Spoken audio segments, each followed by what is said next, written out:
Yes, good afternoon, good morning, good night from wherever you're watching us. Yes, thank you so much for joining. Due to public demand, we are back live today. I want to welcome all our online viewers. Thank you for joining us live once again. My name is John from Wellpoint Education Agency. And I'm glad here this afternoon here in Australia to bring you this program once again. There was a lot of input from yesterday, a lot of interest shown by so many people. And due to public demand, some people wanted to know what I meant with GTE. And therefore, this episode, the episode number 2 of our series, we have so many of them. We are going to talk about GTE and we're going to explain to you or discuss together all that you need to know about GTE. So invite your friends, uh, share this link, make sure that that prospective student out there doesn't miss out.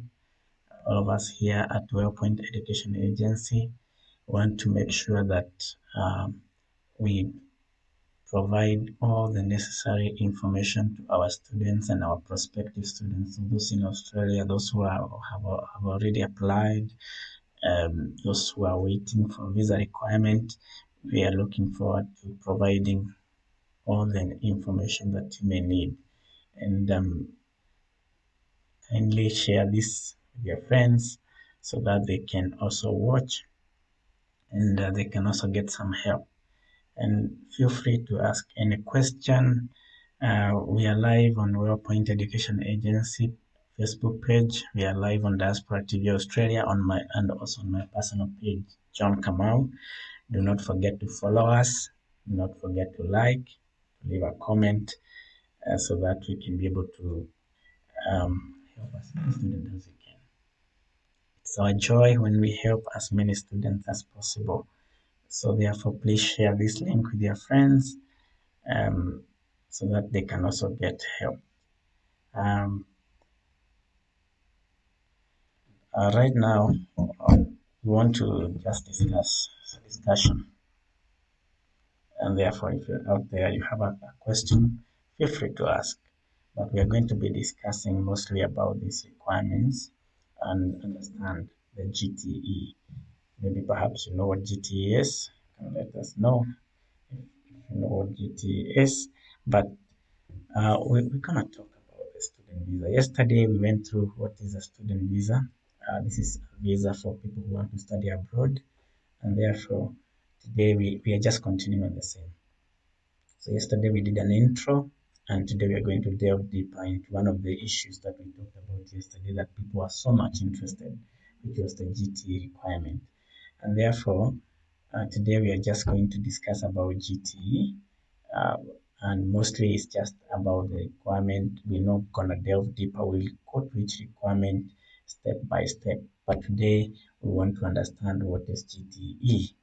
So um, most of you who have ever tried to apply for a visa to study abroad or to study in Australia, you must have come across this word, GTE. But what does it mean? So GTE is an abbreviation for genuine temporary entrant, and that is a requirement when you're applying for Australian student visa. Normally, all applicants for a student visa, they must show that they are coming to Australia temporarily to gain a quality education. The genuine temporary entrant actually is not just intended to curtail your future aspirations, perhaps to qualify for another visa once in Australia, but mostly it's supposed to ensure that students who are coming to Australia, they are genuine students. They meet the requirement of a student to come and study in Australia. Now, when addressing the GTA requirement, what do we need to provide? There's some information that you need to provide in your online visa application. Now, the Australian visa application for a student visa subclass 500, It's an online visa. You don't need to use a form. If you use a paper form, it will be deemed invalid unless you are specifically advised by the minister to use a paper form. You can't use a paper form. It has to be an application that is online. Now, many people can miss out on that, especially those who did the visa applications before this came into place. And you could do paper application. If you try to do that, it will come back straight at you as an invalid application. When applying for as a visa, for the minister to consider it, it must meet the validity requirements. And one of the requirements is to use the approved form, which is the online form. Now, because many students and many prospective students don't know about these things, that is where the agents come into place. That's why you need an agent because they will understand these things more than you do.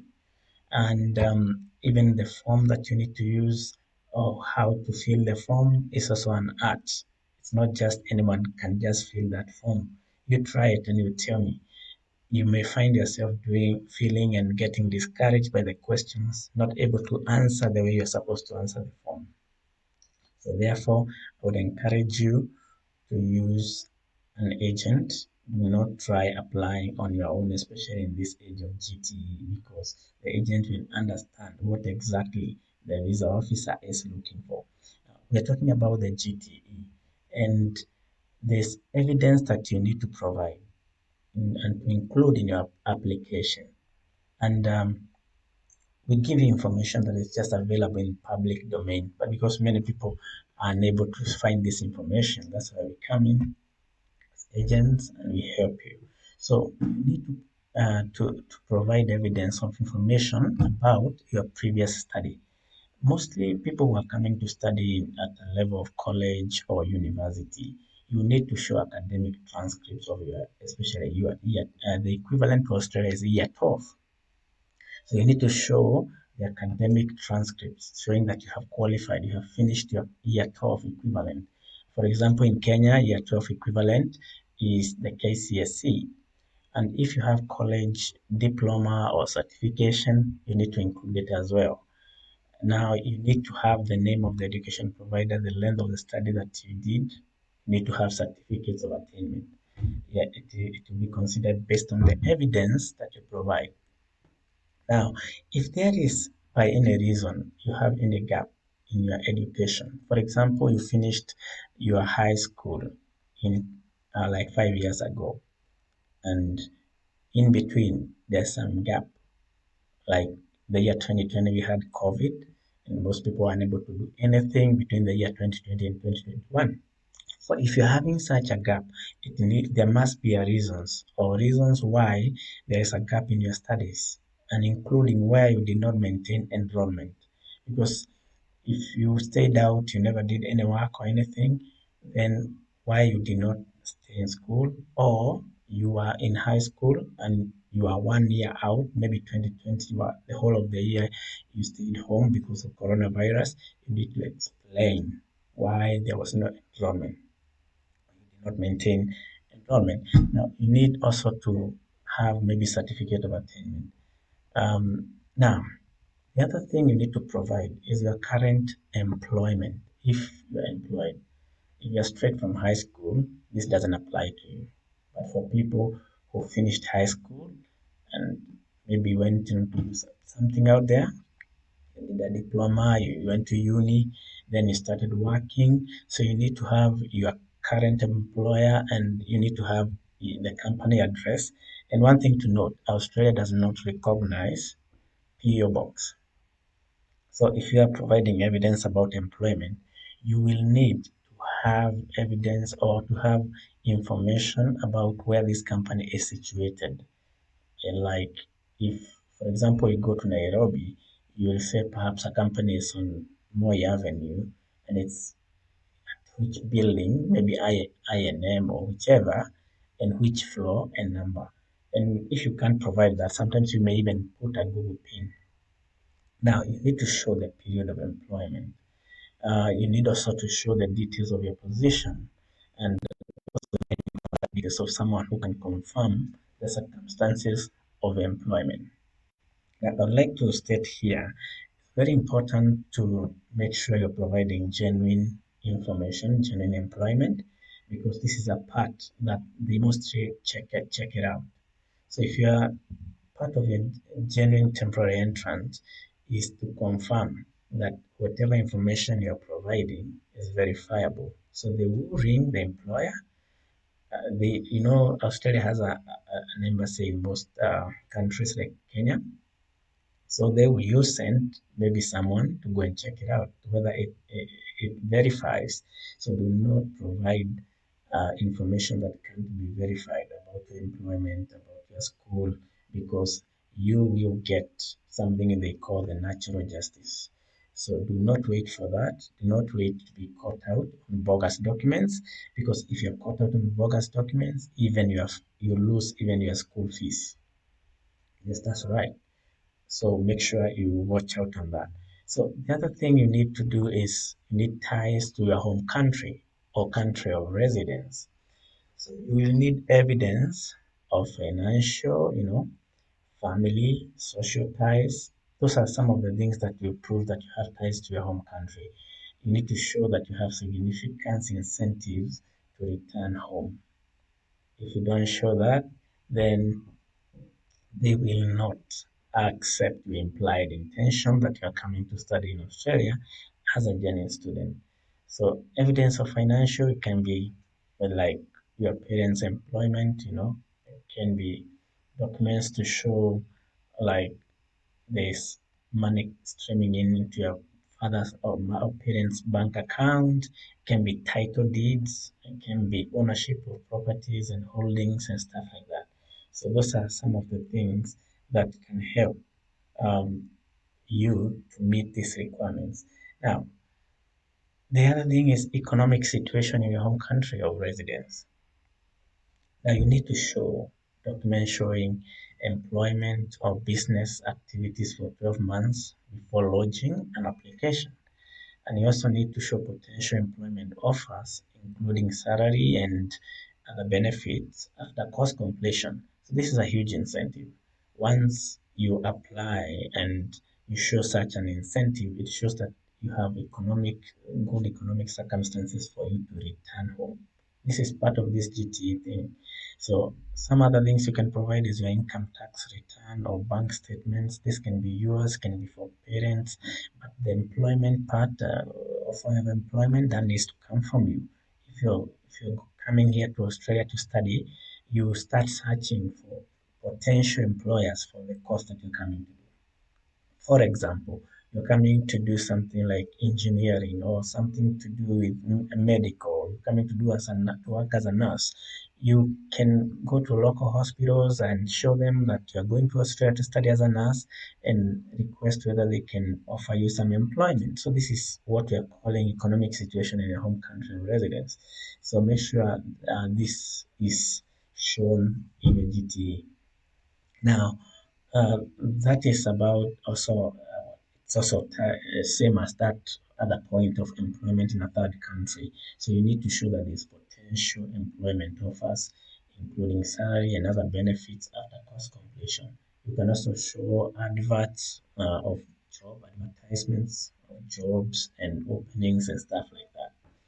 Now, the next thing we'll talk about today is how does the department assess the GTE? It's one thing to have all this, but how is it assessed? Because these requirements are also assessed.